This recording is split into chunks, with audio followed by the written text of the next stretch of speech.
हिंदू धर्म में विवाह के दौरान कई तरह की रस्में निभाई जाती हैं। कन्यादान भी इन्हीं रस्मों में से एक है।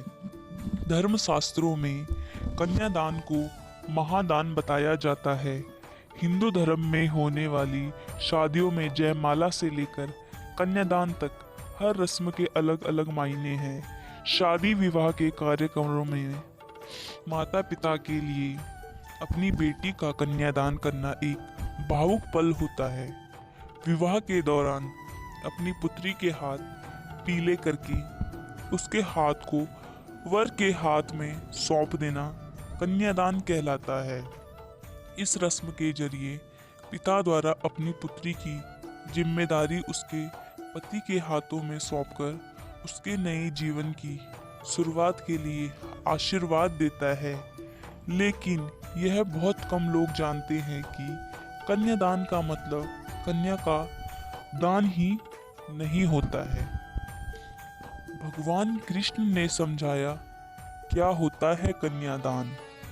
भगवान कृष्ण ने जब अर्जुन और सुभद्रा का गंधर्व विवाह करवाया था तो कृष्ण के बड़े भाई बलराम ने इसका विरोध किया।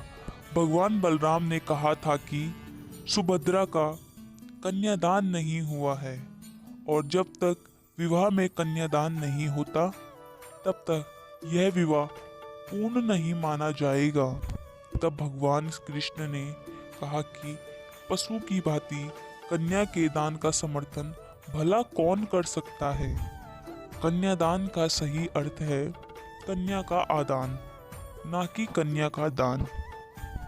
शादी के विवाह के दौरान कन्या का आदान करते हुए पिता कहता है, मैंने अभी तक अपनी बेटी का पालन पोषण और उसकी जिम्मेदारी निभाई। मैं आज से आपको अपनी पुत्री सौंपता हूँ। इसके बाद वर कन्या की जिम्मेदारी अच्छे से निभाने का वचन देता है।